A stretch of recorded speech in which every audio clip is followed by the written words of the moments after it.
Veda Vance spat blood onto the snow, her fingers white-knuckled around the frozen ashwood of her hunting bow. She wasn't looking for game tonight.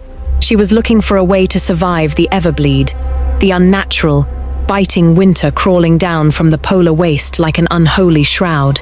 Then came the sound. It wasn't the wind. It was a low, subsonic vibration that rattled the marrow inside her teeth, a chorus of agony. Veda dropped her bow, sliding down the treacherous, razor-sharp crags of the gorge toward the black, churning waters of the Skerry River. The water here ran thick and heavy like oil, deadly enough to stop a human heart in 5 seconds flat.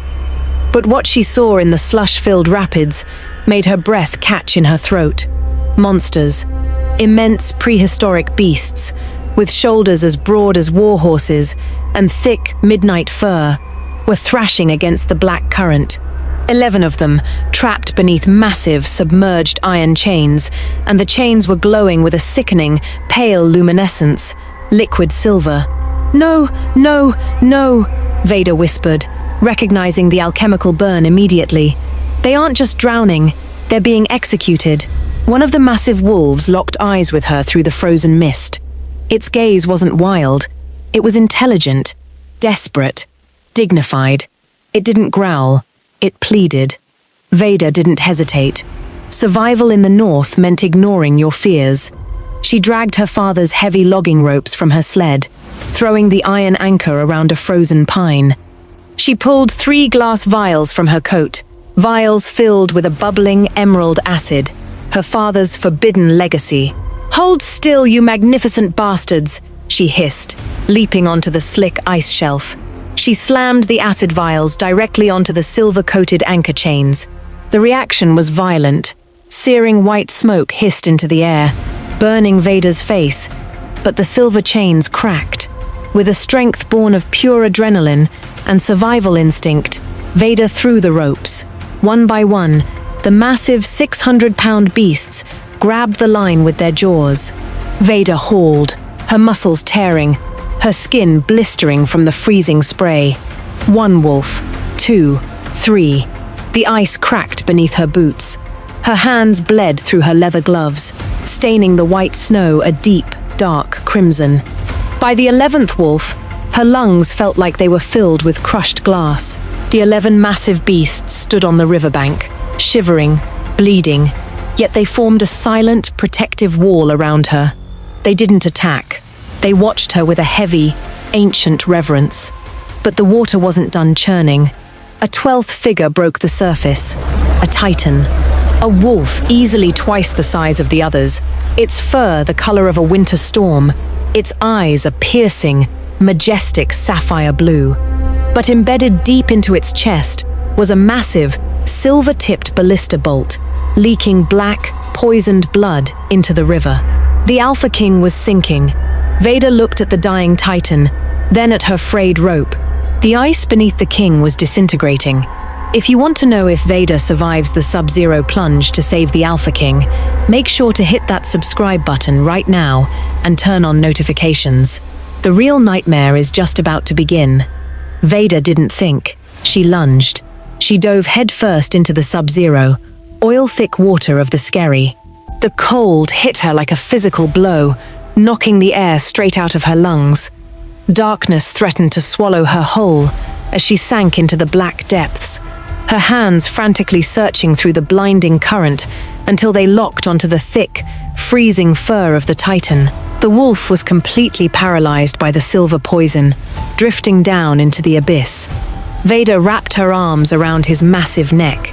She kicked toward the surface, but her limbs were turning to stone. Her heart slowed to a torturous, heavy thud. "I'm going to die here," she thought, "just like my father."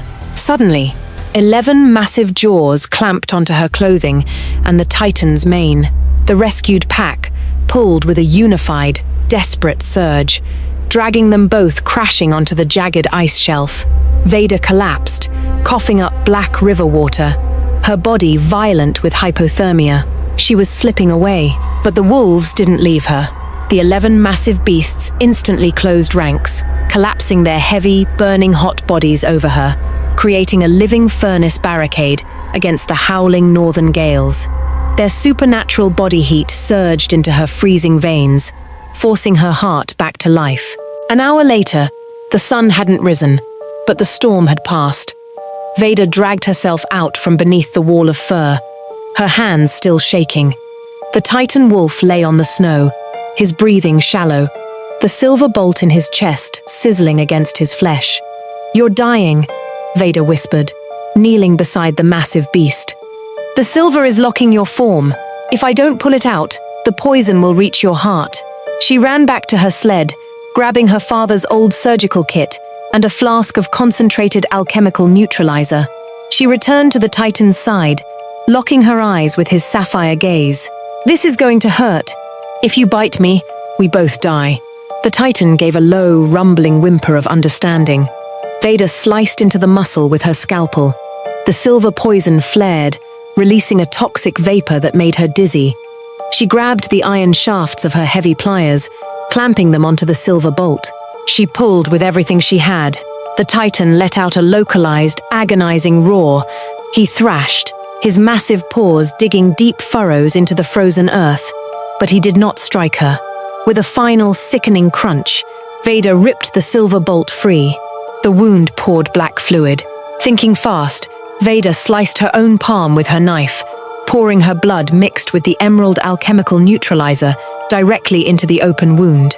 The moment her blood hit his veins, a violent shockwave tore through both of them. Veda gasped, falling backward, her eyes wide. Her heart violently synced with the Titan's. She could feel his agony in her own chest. She could feel his rage, his history, his heartbeat. When he took a sharp breath, her lungs expanded. When her heart raced, his pulse spiked. An accidental, ancient blood link had been forged. The Titan's breathing suddenly stabilized. The black blood turned back to a rich, healthy crimson.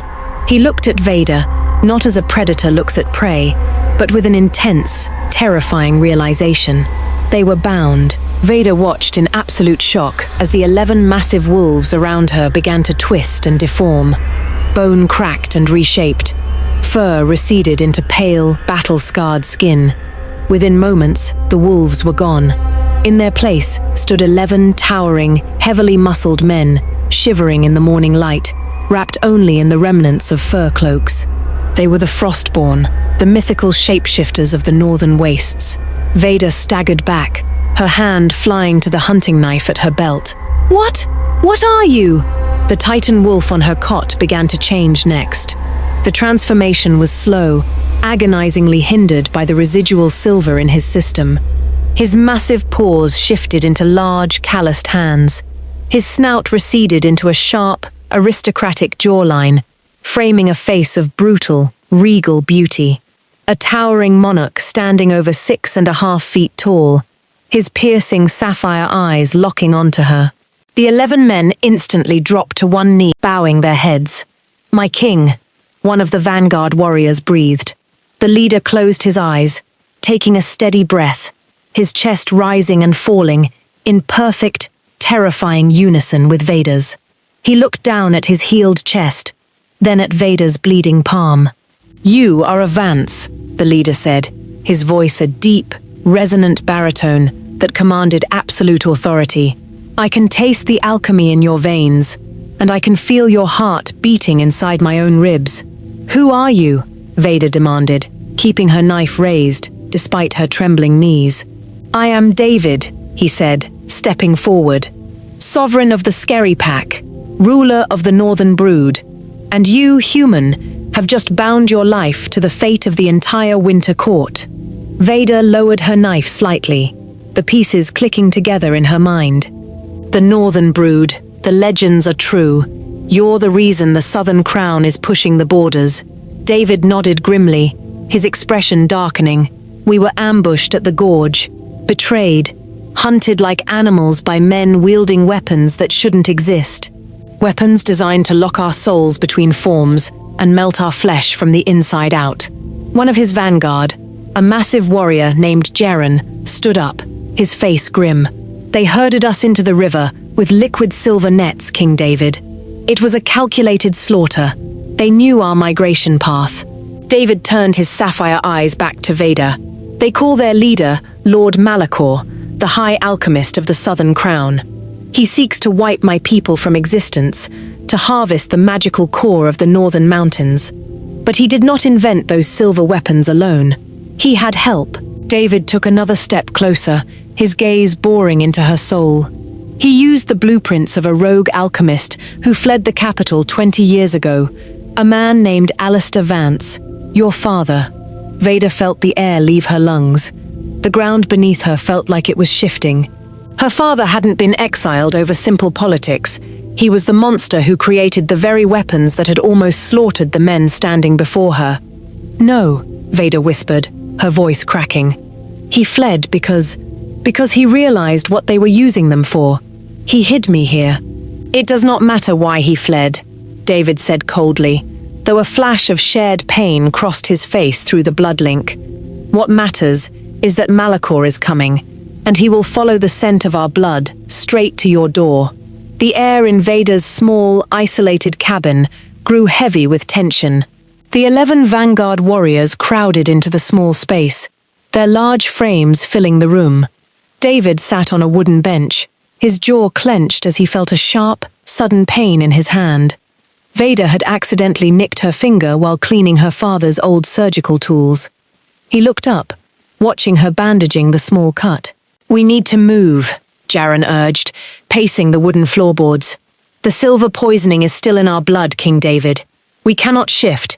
If we stay here trapped in these human bodies, Malakor's mercenaries will butcher us." "We cannot move," David countered, his voice dropping an octave. "Look out the window, Jaren.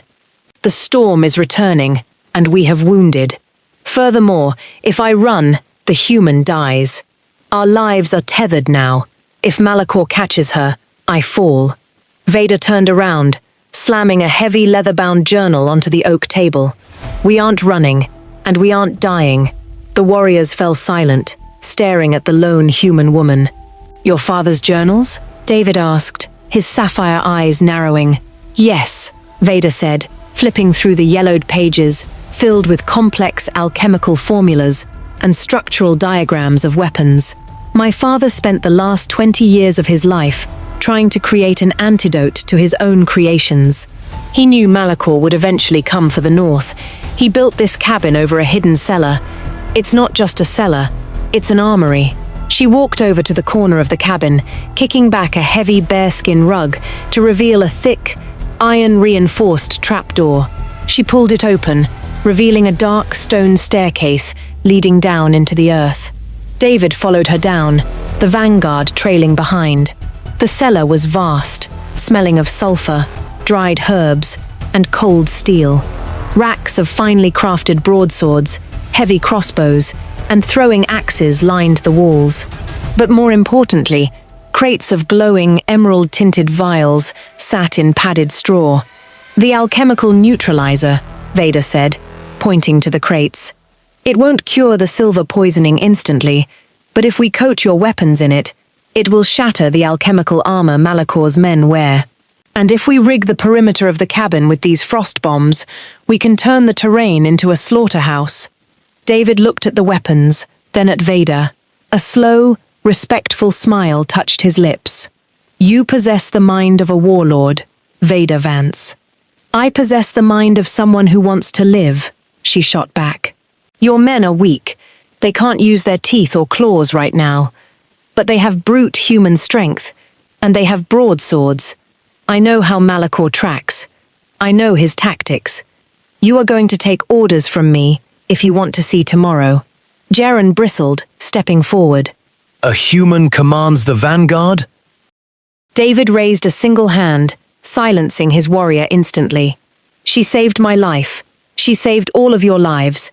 And right now, her heart beats in my chest.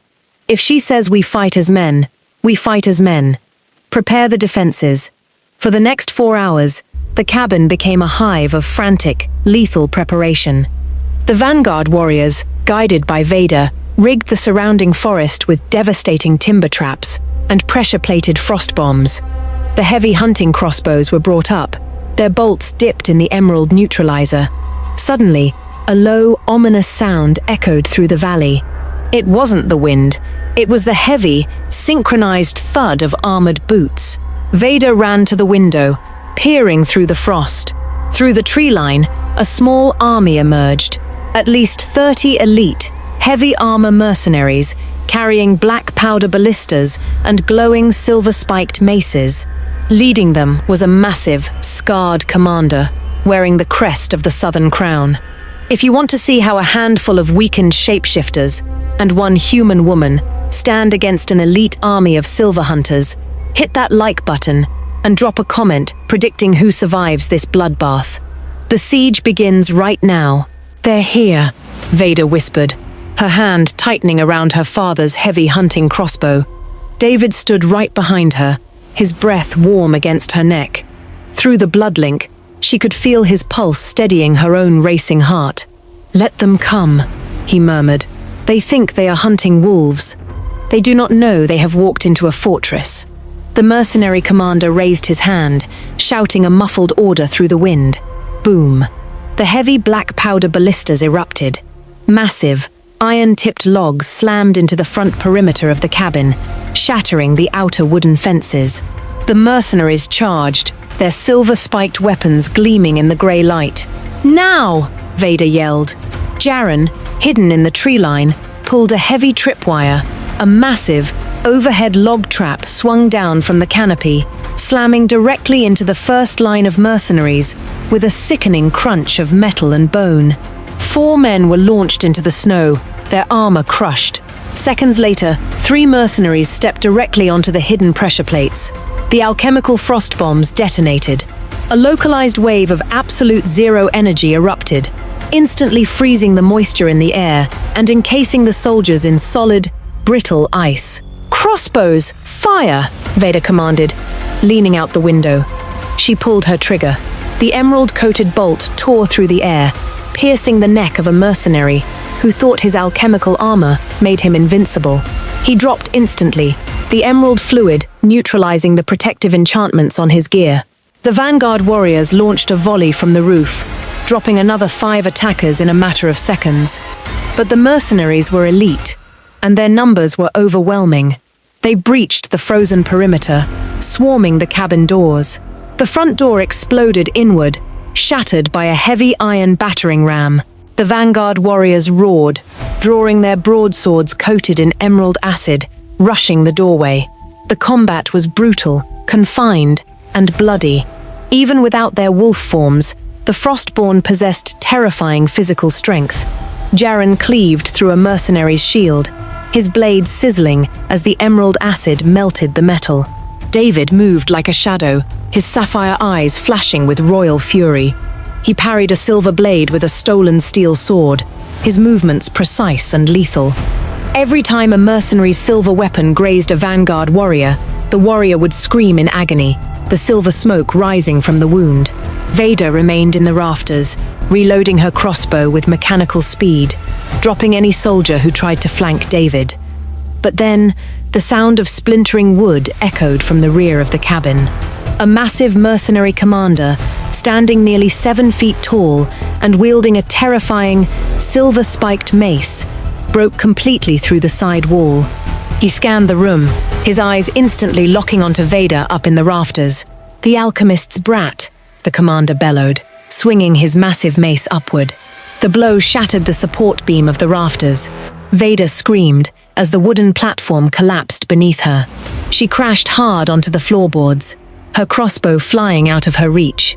She looked up, her vision spinning, only to see the massive commander looming over her, raising the silver-spiked mace for a death blow. "Die, human!" he roared. Through the blood-link, across the chaotic room, David felt the sudden, paralyzing terror spiking in Veda's heart. He felt the phantom pain of her fall. He let out a primal, non-human roar. Abandoning his own fight, he threw himself across the room, diving directly between Veda and the falling mace. The silver-spiked mace slammed directly into David's shoulder. David gasped, falling to one knee as the silver spikes bit deep into his flesh. Veda screamed in unison with him, clutching her own shoulder as the agonizing, burning sensation of the silver poison ripped through her veins via the blood link. It felt like liquid fire was being poured directly into her bones. The mercenary commander laughed, raising the mace again. The great Alpha King, brought low by a piece of metal, Malakor will pay handsomely for your head. But the commander made a fatal mistake. He didn't realize that the blood running through David's veins wasn't just his own anymore. It was mixed with Veda's blood and the concentrated alchemical neutralizer she had poured into him. Instead of paralyzing him, the silver poison in David's shoulder began to fizzle. The emerald energy in his blood attacked the silver, neutralizing the restriction. David's sapphire eyes suddenly flared with an unnatural, blinding blue light. The veins in his neck turned emerald green. The sheer, unadulterated rage of an alpha king finding his mate threatened kicked his survival instincts into overdrive. He didn't shift into a wolf. He did something terrifyingly worse. He tapped into the raw, primordial strength of the beast, while remaining in his human form. With a speed that defied human physics, David lunged upward. He caught the falling mace with his bare, bleeding hand. The silver sizzled against his palm, but he didn't even flinch. He twisted his wrist, snapping the solid iron handle of the mace like a dry twig. The commander's eyes went wide with pure terror beneath his helmet. "What? What are you?" "I am the North," David growled. He grabbed the commander by the throat with his other hand, lifting the 7-foot armored man completely off the ground with one arm. The commander thrashed, kicking his legs, his hands frantically trying to break David's iron grip. David squeezed. The sound of crushing metal and a breaking windpipe echoed through the ruined cabin. He dropped the commander's lifeless body onto the floorboards like a sack of unwanted coal. The remaining mercenaries outside looked through the shattered walls, seeing their commander dead, and the Alpha King standing amidst the carnage, his eyes glowing with terrifying emerald blue power. "Retreat!" one of the soldiers screamed. "Retreat! The wolves have magic!" The surviving mercenaries broke rank, fleeing into the howling blizzard, abandoning their heavy weapons and their wounded. The cabin fell dead silent, save for the sound of the wind tearing through the broken walls and the heavy, ragged breathing of David and Veda. The vanguard warriors stood among the bodies of the fallen mercenaries, their breathing heavy, their bodies covered in cuts and silver burns. But they had won.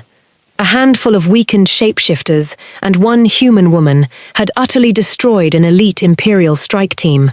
David turned slowly, the glowing emerald light fading from his eyes, leaving them a deep, calm sapphire. He looked down at Veda, who was sitting on the floor, holding her aching shoulder. He walked over to her, extending his massive, scarred hand. Veda looked at his hand, then up into his eyes. She took it. He pulled her up with effortless gentleness. The moment their skin connected, the burning pain of the silver poison faded, replaced by a deep, comforting warmth that flowed between their hearts. "You are hurt," David said, his voice softer now, filled with a profound, undeniable reverence. "I'll live," Veda said, wiping a streak of blood and ash from her forehead. "But my home is destroyed. Malakor will know his men failed. He will send an army next time. A real army." David looked around the ruined cabin, then turned to face his 11 vanguard warriors. They all stood at attention, their expressions no longer holding any doubt or resentment toward the human woman. They looked at her with the same loyalty they offered their king. David turned back to Veda. He didn't drop to his knee out of a standard romantic gesture. He dropped to his knee as a sovereign forming an eternal, unbreakable treaty. "Then let him send his army," David said, his voice echoing through the ruined space. "But we will not fight him here. Veda Vance, you are no longer an outcast, hiding in the woods from your father's sins. You are the savior of my pack. You hold the key to defeating the Southern Crown." Veda stared at him, her heart hammering against her ribs. "What are you saying, David?" "Come with me to the Winter Court," David said, offering her his hand once more. "Sit beside me on the Winter Throne, not just as a guest, and not just as an ally. Rule the Northern Brood beside me as my queen." Together, we will turn your father's alchemy into a weapon that will shatter the Southern Crown forever. Veda looked out through the shattered wall of her childhood home, staring at the vast, endless horizon of the frozen north. The fear was gone. In its place was a cold, calculating resolve. She was no longer prey. She was the architect of a revolution. She placed her hand in his. "Pack your things, boys," she said, a small, dangerous smile forming on her lips. "We're going to war." The 11 vanguard warriors raised their swords into the air, letting out a unified, thunderous roar that echoed across the tundra, signaling the birth of a new empire. The war for the North has just begun, and Veda Vance is about to show the world what happens when you mix a wolf's fury with an alchemist's wrath. If you want to see Chapter 2 of this epic saga, make sure to slam that subscribe button, hit the like video, and drop a comment below telling us what you think Malakor's next move will be. Don't miss out on the next battle. Stay tuned.